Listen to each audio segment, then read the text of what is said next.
Good morning students. Today our chapter is biological oxidation. सब तो पहला oxidation की होंगी oxidation की होंगी ये कि electrons का removal होता means कि जो electrons remove होंगे तो उस process को oxidation कहते हैं जो electrons gain होंगे तो उस process को reduction कहते हैं जी oxidation है वो हमेशा कंपेयर की जाती है रिडक्शन के नाल जी एक जगह क्योंकि की है जो एक मॉलिक्यूल जो इलैक्ट्रॉन्स रिलीज़ कर रहा है तो दूजा उन्होंने की है एक्सैप्ट कर रहा है ताकि जो ऑक्सीडेशन तो रिडक्शन वो कंपेयर रिएक्शनस ने लगातार ਜਿਹੜੇ ਕੁਝ ਨਾਲ ਚੱਲਦੀਆਂ ਨੇ ਇਸ ਪ੍ਰਿੰਸੀਪਲ ਹੈ ਜਦੋਂ ਇਹਨੂੰ ਆਪਾਂ ਬਾਇਓਲੋਜੀਕਲ ਟਰਮਸ ਦੇ ਵਿੱਚ ਲੈਂਦੇ ਹਾਂ ਤਾਂ ਇਹਨੂੰ ਬਾਇਓਲੋਜੀਕਲ ਆਕਸੀਡੇਸ਼ਨ ਕਹਿ ਦਿੰਦੇ ਆ ਮੀਨਸ ਜਦੋਂ ਆਕਸੀਡੇਸ਼ਨ ਬਾਇਓਲੋਜੀਕਲ ਸਿਸਟਮ ਨੂੰ ਇਨਵੋਲਵ ਕਰਕੇ ਹੁੰਦੀ ਹੈ ਤਾਂ ਉਹਨੂੰ ਆਪਾਂ ਕਹਿੰਦੇ ਬਾਇਓਲੋਜੀਕਲ ਆਕਸੀਡੇਸ਼ਨ ਹੁਣ ਨੈਕਸਟ ਹੈਗਾ ਜਿਹੜੇ ਐਂਜ਼ਾਈਮਸ ਕਿਹੜੇ ਇਨਵੋਲਵ ਨੇ ਬਾਇਓਲੋਜੀਕਲ ਆਕਸੀਡੇਸ਼ਨ ਦੇ ਵਿੱਚ ਜਿਹੜੇ ਐਂਜ਼ਾਈਮ ਆ ਉਹਨਾਂ ਨੂੰ ਆਪਾਂ ਆਕਸੀਡੋ ਰਿਡਕਟੇਜ਼ਸ ਕਹਿੰਦੇ ਆ ਤੇ ਇਹਨਾਂ ਨੂੰ ਕਲਾਸੀਫਾਈਡ ਕੀਤਾ ਜਾਂਦਾ 4 ਗਰੁੱਪਸ ਦੇ ਵਿੱਚ ਜਿਹੜੇ ਐਂਜ਼ਾਈਮ ਨੇ ਜਿਹੜੇ ਬਾਇਓਲੋਜੀਕਲ ਆਕਸੀਡੇਸ਼ਨ ਲਈ ਚਾਹੀਦੇ ਉਹਨਾਂ ਨੂੰ ਆਪਾਂ ਆਕਸੀਡੋ ਰਿਡਕਟੇਜ਼ਸ ਕਹਿੰਦੇ ਆ ਇਹ 4 ਟਾਈਪ ਦੇ ਹੁੰਦੇ ਆ ਆਕਸੀਡੇਜ਼ਸ ਡੀਹਾਈਡਰੋਜਨੇਜ਼ ਹਾਈਡਰੋਪਰੋਕਸੀਡੇਜ਼ ਐਂਡ ਆਕਸੀਜਨੇਜ਼ ਕਿਹੜੇ ਚਾਰ ਨੇ ਆਕਸੀਡੇਜ਼ ਡੀਹਾਈਡਰੋਜਨੇਜ਼ ਹਾਈਡਰੋਪਰੋਕਸੀਡੇਜ਼ ਤੇ ਆਕਸੀਜਨੇਜ਼ ਸਭ ਤੋਂ ਪਹਿਲਾਂ ਆਕਸੀਡੇਜ਼ ਕੀ ਹੁੰਦਾ ਜਿਹੜਾ ਐਂਜ਼ਾਈਮ ਹੈ ਜਿਹੜਾ ਉਹ ਯੂਜ਼ ਕਰਦਾ ਆਕਸੀਜਨ ਨੂੰ ਐਜ਼ ਅ ਹਾਈਡਰੋਜਨ ਅਸੈਪਟਰ ਇਹ ਐਂਜ਼ਾਈਮ ਕੀ ਕਰਦੇ ਨੇ ਆਕਸੀਜਨ ਨੂੰ ਯੂਜ਼ ਕਰਦੇ ਨੇ ਐਜ਼ ਅ ਹਾਈਡਰੋਜਨ ਅਸੈਪਟਰ ਦੇ ਦੋ ਟਾਈਪ ਦੇ ਹੁੰਦੇ ਨੇ ਆਕਸੀਡੇਜ਼ ਕੰਟੇਨਿੰਗ ਕਾਪਰ ਐਗਜ਼ਾਮਪਲ ਹੈ ਦੀ ਸਾਈਟੋਕ੍ਰੋਮ ਆਕਸੀਡੇਜ਼ ਜਿਹੜਾ ਐਂਜ਼ਾਈਮ ਆ ਇਹ ਕਿਹਦੇ ਦੁਆਰਾ ਪੋਇਜ਼ਨ ਕੀਤਾ ਜਾਂਦਾ CO CN ਤੇ H2S ਦੁਆਰਾ ਜਿਹੜੀ ਅਦਰ ਆਕਸੀਡੇਜ਼ਸ ਨੇ ਉਹ ਕਿ ਫਲੇਵੋ ਪ੍ਰੋਟੀਨਸ ਹੁੰਦੇ ਕਈ ਫਲੇਵੋ ਪ੍ਰੋਟੀਨ ਐਂਜ਼ਾਈਮਸ ਨੇ ਜਿਹੜੇ ਕੰਟੇਨ ਕਰਦੇ ਇੱਕ ਜਾਂ ਇੱਕ ਤੋਂ ਜ਼ਿਆਦਾ ਮੈਟਲਸ ਜਿਹਨੂੰ ਆਪਾਂ ਕੋਫੈਕਟਰਸ ਵੀ ਕਹਿੰਦੇ ਆ ਤੇ ਇਹਨਾਂ ਨੂੰ ਆਪਾਂ ਮੈਟੈਲੋ ਫਲੇਵੋ ਪ੍ਰੋਟੀਨਸ ਕਹਿੰਦੇ ਆ ਇਹਨਾਂ ਦੇ ਐਗਜ਼ਾਮਪਲਸ ਨੇ L amino ਆਕਸੀਡੇਜ਼ ਜੈਂਥੀਨ ਆਕਸੀਡੇਜ਼ aldehyde ਡੀਹਾਈਡਰੋਜਨੇਜ਼ glucose ਆਕਸੀਡੇਜ਼ next ਹੈਗੇ ਡੀਹਾਈਡਰੋਜਨੇਜ਼ਸ ਕੀ ਹੁੰਦੇ ਨੇ ਆਕਸੀਡੇਜ਼ਸ ਜਿਹੜੇ ਹਾਈਡਰੋਜਨ ਨੂੰ ਯੂਜ਼ ਕਰਦੇ ਨੇ ਆਕਸੀਜਨ ਨੂੰ ਐਜ਼ ਅ ਹਾਈਡਰੋਜਨ ਅਸੈਪਟਰ ਦੋ ਟਾਈਪ ਦੇ ਹੁੰਦੇ ਨੇ ਆਕਸੀਜਨ ਕੰਟੇਨਿੰਗ ਕਾਪਰ ਜਿਹਦੀ ਐਗਜ਼ਾਮਪਲ ਕੀ ਆ ਸਾਈਟੋਕ੍ਰੋਮ ਆਕਸੀਡੇਜ਼ ਅਦਰ ਆਕਸੀਡੇਜ਼ ਕਿਹੜੇ ਹੁੰਦੇ ਨੇ ਫਲੇਵੋ ਪ੍ਰੋਟੀਨਸ ਠੀਕ ਹੈ ਇਹਨਾਂ ਦੀ ਐਗਜ਼ਾਮਪਲ ਕਿਹੜੀਆਂ ਨੇ ਐਲ ਅਮਾਈਨੋ ਐਸਿਡ ਆਕਸੀਡੇਜ਼ ਜੈਂਥੀਨ ਆਕਸੀਡੇਜ਼ ਐਲਡੀਹਾਈਡ ਆਕਸੀਡੇਜ਼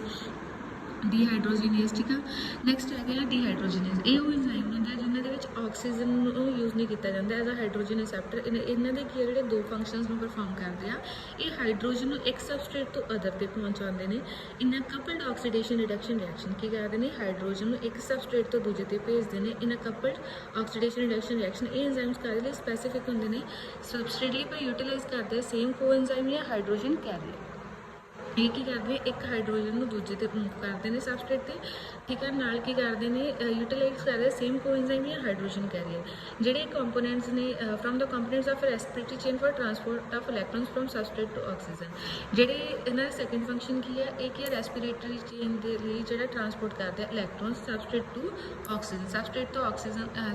ਤੋਂ ਆਕਸੀਜਨ ਨੂੰ ਟ੍ਰਾਂਸਪੋਰਟ ਕਰਦੇ ਆ ਇਲੈਕਟ੍ਰॉन्स ਨੂੰ ਠੀਕ ਆ ਸਬਸਟ੍ਰੇਟ ਤੋਂ ਲੈ ਕੇ ਆਕਸੀਜਨ ਨੂੰ ਟ੍ਰਾਂਸਪੋਰਟ ਕਰਦੇ ਆ ਇਲੈਕਟ੍ਰॉन्स ਜਿਹੜੇ ਡੀਹਾਈਡਰੋਜਨੇਜ਼ਸ ਆ ਇਹ ਕਿ NAD ਲਿੰਕ ਨੇ ਇਹਨਾਂ ਦੀ ਐਗਜ਼ਾਮਪਲ ਕਿਹੜੀਆਂ ਨੇ ਗਲਾਈਕੋਲਿਸਿਸ ਸਿਟ੍ਰਿਕ ਐਸਿਡ ਸਾਈਕਲ ਠੀਕ ਹੈ ਇਹ ਰੈਸਪੀਰੇਟਰੀ ਚੇਨ ਦੇ ਵਿੱਚ ਹੁੰਦੇ ਆ ਠੀਕ ਹੈ NAD ਵੀ ਲਿੰਕ ਕਿਹੜੀਆਂ ਹੁੰਦੀਆਂ ਨੇ ਇਹ ਰਿਡਕਟਿਵ ਸਿੰਥੇਸਿਸ ਹੁੰਦੀ ਹੈ ਇਹਦੇ ਐਗਜ਼ਾਮਪਲ ਹੈ ਫੈਟੀ ਐਸਿਡ ਹੋ ਗਏ ਸਟੀਰੋਇਡ ਸਿੰਥੇਸਿਸ ਹੋ ਗਈ ਨੈਕਸਟ ਹੈਗੇ ਹਾਈਡਰੋਕਸੀ ਪ੍ਰੋਕਸੀਡੇਜ਼ ਹਾਈਡਰੋਕਸੀ ਪ੍ਰੋਕਸੀਡੇਜ਼ ਕਿਹੜੇ ਹੁੰਦੇ ਨੇ ਇਹ ਦੋ ਟਾਈਪਸ ਦੇ ਐਂਜ਼ਾਈਮਸ ਹੁੰਦੇ ਆ ਪ੍ਰੋਕਸੀਡੇਜ਼ ਤੇ ਕੈਟਾਲੇਜ਼ ਸਭ ਤੋਂ ਪਹਿਲਾਂ ਹੈ ਪ੍ਰੋਕਸੀਡੇਜ਼ ਇਹ ਕੀ ਹੈ ਰਿਡਿਊਸ ਕਰਦੇ ਨੇ ਪੈਰੋਕਸਾਈਡਸ ਇਲੈਕਟ੍ਰੋਨ ਤੇ ਯੂਜ਼ਿੰਗ ਇਲੈਕਟ੍ਰੋਨ ਅਸੈਪਟਰਸ ਇਲੈਕਟ੍ਰੋਨ ਅਸੈਪਟ ਕਰਦੇ ਨੇ ਇਹ ਕੈਟਾਲੇਜ਼ ਕੀ ਨੇ ਇਹ ਯੂਜ਼ ਕਰਦੇ ਆ hydrogen peroxide as electron donor ਤੇ ਇਲੈਕਟ੍ਰੋਨ ਅਸੈਪਟਰ ਕੈਟਾਲੇਜ਼ ਕੀ ਕਰਦੇ ਨੇ ਹਾਈਡਰੋਜਨ ਪੈਰੋਕਸਾਈਡ ਨੂੰ ਯੂਜ਼ ਕਰਦੇ ਐਜ਼ ਇਲੈਕਟ੍ਰੋਨ ਡੋਨਰ ਤੇ ਇਲੈਕਟ੍ਰੋਨ ਅਸੈਪਟਰ ਜਿਹੜੇ ਹਾਈਡਰੋਪੈਰੋਕਸੀਡੇਜ਼ਸ ਨੇ ਇਹ ਪ੍ਰੋਟੈਕਟ ਕਰਦੇ ਨੇ ਬਾਡੀ ਨੂੰ ਕਾਫੀ ਹਾਰਮਫੁਲ ਪੈਰੋਕਸਾਈਡ ਤੋਂ ਇਹ ਜਨਰੇਟ ਕਰਦੇ ਨੇ ਫ੍ਰੀ ਰੈਡੀਕਲਸ ਜਿਹੜੇ ਡਿਸਟਰਬ ਕਰਦੇ ਆ ਮੈਂਬਰੇਨ ਨੂੰ ਤੇ ਕਾਜ਼ ਕਰਦੇ ਆ ਕੈਂਸਰ ਤੇ ਅਥੀਰੋਸਕਲੇਰੋਸਿਸ ਨੈਕਸਟ ਹੈ ਕਿ ਆਕਸੀਜਨੇਜ਼ਸ ਜਿਹੜੇ ਐਂਜ਼ਾਈਮ ਨੇ ਇਹ ਕੈਟਾਲਾਈਜ਼ ਕਰਦੇ ਨੇ ਆਕਸੀਜਨ ਦਾ ਡਾਇਰੈਕਟ ਟ੍ਰਾਂਸਫਰ ਕਰ ਦਿੰਦੇ ਨੇ ਜਿਹੜਾ ਰਿਐਕਸ਼ਨ ਚੱਲ ਰਹੀ ਹੈ ਆਕਸੀਜਨ ਦੀ ਟ੍ਰਾਂਸਫਰ ਦੀ ਸਬਸਟ੍ਰੇਟ ਦੇ ਵਿੱਚ ਉਹ ਰਿਐਕਸ਼ਨ ਨੂੰ ਕੈਟਾਲਾਈਜ਼ ਕਰਦੇ ਆ ਦੋ ਟਾਈਪ ਦੇ ਆਕਸੀਜਨੇਜ਼ ਨੇ ਡਾਈਆਕਸੀਜਨੇਜ਼ ਤੇ ਮੋਨੋ ਆਕਸੀਜਨੇਜ਼ ਡਾਈਆਕਸੀਜਨੇਜ਼ ਕਿਹੜੇ ਹੁੰਦੇ ਆ ਇਹਦੇ ਵਿੱਚ ਕੀ ਆ ਬੋਥ ਆਕਸੀਜਨ ਐਟਮ ਆ ਜਿਹੜੇ ਉਹ ਸਬਸਟ੍ਰੇਟ ਦੇ ਵਿੱਚ ਕੀ ਆ ਅਕੰਪਾਊਂਡ ਕੀਤੇ ਜਾਂਦੇ ਆ ਇਹਦੀ ਐਗਜ਼ਾਮਪਲਸ ਨੇ ਹੋਮੋਜੈਨਿਸੇਟ ਡਾਈਆਕਸੀਜਨੇਜ਼ ਹੋ ਗਿਆ ਟ੍ਰਿਪਟੋਫੈਨ ਹੋ ਗਿਆ ਮੋਨੋ ਆਕਸੀਜਨੇਜ਼ ਕਿਹੜੇ ਹੁੰਦੇ ਆ ਇਹਨਾਂ ਦਾ ਮਿਕਸਡ ਫੰਕਸ਼ਨ ਆਕਸੀਡੇਜ਼ਸ ਹੁੰਦੇ ਆ ਹਾਈਡਰੋਕਸਿਲੇਜ਼ਸ ਹੁੰਦੇ ਆ ਇਹ ਇਨਕਾਰਪੋਰੇਟ ਕਰਦੇ ਆ one atom of oxygen into substrate ਇਹ ਕਰਦੇ ਇੱਕ ਐਟਮ ਆ ਜਿਹੜਾ ਆਕਸੀਜਨ ਦਾ ਉਹਨੂੰ ਸਬਸਟ੍ਰੇਟ ਦੇ ਵਿੱਚ ਕੀ ਆ ਇਨਕਾਰਪੋਰੇਟ ਕਰ ਦਿੰਦੇ ਆ ਨੈਕਸਟ ਹੈਗਾ ਸੁਪਰ ਆਕਸਾਈਡ ਡਿਸਮਿਊਟੇਜ਼ ਇਹ ਕੀ ਪ੍ਰੋਟੈਕਟ ਕਰਦਾ against potential deleterious effects of superoxide ਜਿਹੜੇ ਪੋਟੈਂਸ਼ੀਅਲ ਡਿਲੀਟੀਰੀਅਸ ਇਫੈਕਟਸ ਨੇ ਸੁਪਰ ਆਕਸਾਈਡਸ ਤੇ ਉਹਦੇ ਅਗੇਂਸਟ ਪ੍ਰੋਟੈਕਸ਼ਨ ਪ੍ਰੋਵਾਈਡ ਕਰਦਾ ਰੈਸਪੀਰੇਟਰੀ ਚੇਨ ਮਾਈਟੋਕੌਂਡਰੀਆ ਜਿਹੜਾ ਉਹ ਕੰਟੇਨ ਕਰਦਾ ਹੈਗਾ ਸੀਰੀਜ਼ ਆਫ ਕੈਟਾਲਿਸਟ ਜਿਹੜਾ ਮਾਈਟੋਕੌਂਡਰੀਆ 'ਚ ਕਾਫੀ ਸਾਰੇ ਕੈਟਾਲਿਸਟ ਹੁੰਦੇ ਜਿਹਨੂੰ ਆਪਾਂ ਰੈਸਪੀਰੇਟਰੀ ਚੇਨ ਕਹਿ ਦਿੰਦੇ ਹਾਂ ਤੇ ਜਿਹੜੇ ਕਲੈਕਟ ਕਰਦੇ ਨੇ ਟਰਾਂਸਪੋਰਟ ਕਰਦੇ ਨੇ ਜਿਹੜੇ ਰਿਡਿਊਸਿੰਗ ਇਕੁਇਪਮੈਂਟ मतलब कि ਜਿਹੜੀ ਰਿਐਕਸ਼ਨ ਚੱਲਦੀ ਆ ਬਾਡੀ ਦੇ ਵਿੱਚ ਜਿਹੜਾ ਮਾਈਟੋਕੌਂਡਰੀਆ ਉਹਦੇ ਵਿੱਚ ਕਾਫੀ ਸਾਰੇ ਕੈਟਾਲਿਸਟ ਆ ਜਿਹਦੇ 'ਚ ਕੀ ਆ ਉਹ ਕਰਦੇ ਆ ਉਹ ਕਲੈਕਟ ਕਰ ਦਿੰਦੇ ਆ ਤੇ ਰਿਡਿਊਸ ਕਰ ਦਿੰਦੇ ਆ ਕਈ ਚੀਜ਼ਾਂ ਨੂੰ ਤੇ ਨਾ ਉਹਦਾ ਫਾਈਨਲ ਰਿਐਕਸ਼ਨ ਕਿੰਨਾ ਹੁੰਦਾ ਆਕਸੀਜਨ ਦੇ ਨਾਲ। ਇਹ ਕੀ ਹੈ ਜਿਹੜੀ ਇਹਦੇ 'ਚ ਇੱਕ ਮਸ਼ੀਨਰੀ ਹੈ ਜਿਹੜੀ ਟਰੈਪ ਕਰਦੀ ਹੈ ਫ੍ਰੀ એનર્ਜੀ ਨੂੰ as a high energy phosphate. ਜਿਹੜੀ ਫ੍ਰੀ એનર્ਜੀ ਆ ਉਹ ਹਾਈ એનર્ਜੀ ਫਾਸਫੇਟਸ ਦੀ ਫੋਰਮ ਦੇ ਵਿੱਚ ਜਿਹੜੀ ਕੀ ਆ ਟਰੈਪ ਹੋ ਜਾਂਦੀ ਆ। ਜਿਹੜੀ ਰੈਸਪੀਰੇਟਰੀ ਚੇਨ ਆ ਮਾਈਟੋਕੌਂਡਰੀਆ ਦੇ ਵਿੱਚ ਹੈ ਨਾ ਉਹ ਕੀ ਹੈ number of redox carriers that proceed from NAD link dehydrogenase system. ਉਹ ਕਿੱਥੋਂ ਸ਼ੁਰੂ ਹੁੰਦੇ ਆ NAD ਲਿੰਕ ਡੀਹਾਈਡਰੋਜਨੇਸ ਸਿਸਟਮ ਤੋਂ through flavoproteins and cytochromes to molecular oxygen. ਉਹਦੇ ਵਿੱਚ ਕੀ ਐਡੀਸ਼ਨਲ ਕੈਰੀਅਰ ਪ੍ਰੈਜ਼ੈਂਟ ਹੁੰਦਾ ਹੈਗਾ ਜਿਹੜਾ ਕਿ ਯੂਬੀਕਿਨੋਨ ਹੁੰਦਾ ਆ ਜਿਹੜਾ ਲਿੰਕ ਕਰਦਾ ਫਲੇਵੋਪ੍ਰੋਟੀਨਸ ਟੂ ਸਾਈਟੋਕ੍ਰੋਮ B ਦੇ ਨਾਲ। ਉਹ ਕੀ ਕਰਦਾ ਫਲੇਵੋਪ੍ਰੋਟੀਨਸ ਨੂੰ ਕਿਹਦੇ ਨਾਲ ਕਨੈਕਟ ਕਰ ਦਿੰਦਾ ਸਾਈਟੋਕ੍ਰੋਮ B ਦੇ ਨਾਲ। ਨੈਕਸਟ ਕੀ ਆ ਜਿਹੜਾ ਆਇਰਨ ਸਲਫਰ ਪ੍ਰੋਟੀਨ ਆ FES ਜਿਹਨੂੰ ਆਪਾਂ ਕਹਿ ਦਿੰਦੇ ਹਾਂ ਉਹ ਕੀ ਅਨਦਰ ਕੰਪੋਨੈਂਟ ਹੈ ਰੈਸਪੀਰੇਟਰੀ ਦੇ ਚੇਨ ਦੇ ਵਿੱਚ ਜਿਹੜਾ ਕੀ ਆ ਫਲੇਵੋਪ੍ਰੋਟੀਨ ਤੇ ਸਾਈਟੋਕ੍ਰੋਮ B ਦੇ ਨਾਲ ਐਸੋਸੀਏਸ਼ਨ ਦੇ ਵਿੱਚ ਫਾਊਂਡ ਆਊਟ ਕੀਤਾ ਜਾਂਦਾ ਗਾ। ਜਿਹੜੇ ਕੰਪੋਨੈਂਟ ਦੇ ਰੈਸਪੀਰੇਟਰੀ ਦੇ ਦੇਖੋ ਜਿਵੇਂ ਸਪੋਜ਼ ਕਿ NAD ਆ ਉਹਨੇ ਕੀ ਅੱਗੇ ਜਾ ਕੇ ਕਿਹਦੇ ਨਾਲ ਲਿੰਕ ਕਰ ਜਾਣਾ ਫਲੇਵੋਪ੍ਰੋਟੀਨਸ ਦੇ ਨਾਲ। ਫਲੇਵੋਪ੍ਰੋਟੀਨਸ ਦੇ ਨਾਲ ਜਿਹੜੇ ਕੀ ਆ ਸਾਈਟੋਕ੍ਰੋਮ B ਦੇ ਨਾਲ ਲਿੰਕ ਕਰਦੇ ਨੇ। ਇਹਦੇ 'ਚ ਕੀ ਹਰੇਕ ਜਗ੍ਹਾ એનર્ਜੀ ਆ ਜਿਹੜੀ ADP to ATP ਆ ਜਿਹੜੀ ਫਾਰਮੇਸ਼ਨ ਹੋ ਜਾਂਦੀ ਆ। ਕਹਿੰਦੇ ਜਿਹੜੀ ਰੈਸਪੀਰੇਟਰੀ ਚੇਨ ਆ ਜਿਹੜੀ ਉਹ ਕੀ ਕਾਫੀ ਸਾਰੇ ਲਾਰਜ ਪ੍ਰਪੋਰਸ਼ਨ ਦੇ ਲਈ ਰਿਸਪੌਂਸੀਬਲ ਆ ਟੋਟਲ ਇਹਦੇ 'ਚ ਜ਼ਿਆਦਾ ATP ਦੀ ਪ੍ਰੋਡਕਸ਼ਨ ਹੁੰਦੀ ਹੈ એનર્ਜੀ ਦੀ ਪ੍ਰੋਡਕਸ਼ਨ ਹੁੰਦੀ ਆ। ਜਦੋਂ ਸਬਸਟ੍ਰੇਟ ਆਕਸੀਡਾਈਜ਼ ਹੁੰਦੇ ਆ NAD ਲਿੰਕ ਡੀਹਾਈਡਰੋਜਨੇਜ਼ ਨਾਲ ਉਹਦੇ 'ਚ ਕੀ ਆ 3 ਮੋਲੀਕਿਊਲ ਆਫ ਇਨਆਰਗੈਨਿਕ ਫਾਸਫੇਟ ਦੇ ਬਣਦੇ ਨੇ ਜਿਹੜੇ ਕੀ ਆ ਇਨਕੋਰਪੋਰੇਟ ਹੁੰਦੇ ਆ 3 mole of ADP to form 3 mole of ATP per half mole. ਮਤਲਬ ਕੀ ਆ 3 ਮੋਲ ਆ ਜਿਹੜੇ ADP ਦੇ ਉਹ 3 ਮੋਲ ATP ਦੇ ਬਣਾਉਂਦੇ ਨੇ ਪਰ ਹਾਫ ਮੋਲ ਆਫ ਆਕਸੀਜਨ ਨਾਲ ਕੀ ਆ ਹਾਫ ਮੋਲ ਆਕਸੀਜਨ ਦਾ ਵੀ ਜਨਰੇਟ ਕਰਦੇ ਨੇ। ਦੈਟ ਮੀਨਸ ਜਿਹੜੀ PO ਰੇਸ਼ੋ ਆ ਉਹ ਕੀ ਆ 3 ਆ। ਜਦੋਂ ਸਬਸਟ੍ਰੇਟ ਆ ਜਿਹੜਾ ਆਕਸੀਡਾਈਜ਼ ਕੀਤਾ ਜਾਂਦਾ ਫਲੇਵੋਪ੍ਰੋਟੀਨ ਦੁਆਰਾ ਤਾਂ ਕਿ ਜਿਹੜੇ 2 ਮੋਲ ਹੀ ਜਿਹੜੇ ਆ ATP ਦੇ ਫਾਰਮ ਹੁੰਦੇ। ਜੇ ਜਿਹੜੀ ਆਹ ਵਾਲੀ ਰੈਸਪੀਰੇਟਰੀ ਚੇਨ ਦੀ ਰਿਐਕਸ਼ਨ ਹੈ ਇਹਦੇ 'ਚ ਕੀ ਆ 3 ਮੋਲ ਆ ਜਿਹੜੇ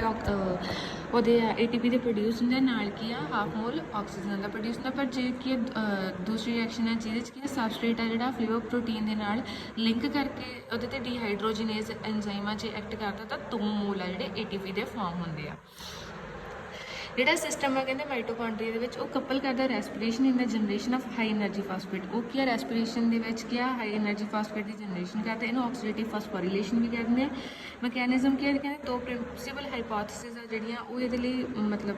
ਕਾਊਂਟ ਕੀਤੀਆਂ ਗਈਆਂ ਨੇ ਜਿਹੜੀਆਂ ਕਪਲਿੰਗ ਆਫ ਜਿਹਦੇ 'ਚ ਕਿ ਆਕਸੀਡੇਸ਼ਨ ਤੇ ਫਾਸਫੋਰੀਲੇਸ਼ਨ ਆ ਜਿਹੜੇ ਇਕੱਠੀਆਂ ਚੱਲਦੀਆਂ ਨੇ। ਪਹਿਲਾਂ ਕਿ ਕੈਮੀਕਲ ਹਾਈਪੋਥੇਸਿਸ ਕੀ ਹੈ ਇਹ ਪੋਸਟੂਲੇਟ ਕਰਦੀ ਆ ਮਤਲਬ ਇਹ ਕੀ ਕਹਿੰਦੀ ਹੈ ਜਿਹੜੀ ਕਪਲਿੰਗ ਆਫ ਇਹਦੇ 'ਚ ਡਾਇਰੈਕਟ ਕਪਲਿੰਗ ਹੁੰਦੀ ਹੈ ਪ੍ਰੋਸੈਸ ਦੇ ਵਿੱਚ ਉਹਨਾਂ ਦੇ ਅਕੋਰਡਿੰਗ ਹਰੇਕ ਸਟੇਜ ਦੇ ਉੱਤੇ। ਇਹਦੇ 'ਚ ਕੀ ਹੈ ATP ਜਨਰੇਟ ਹੁੰਦੇ ਆ ਗਲਾਈਕੋਲਿਸਿਸ ਦੇ ਵਿੱਚ। ਇਹ ਕੀ ਹੈ ਇਹ ਹਾਈਪੋਥੇਸਿਸ ਨੂੰ ਡਿਸਕ੍ਰੈਡਿਟ ਕਰਤਾ ਉਹ ਮੰਨਦੇ ਨਹੀਂ ਹੈਗੇ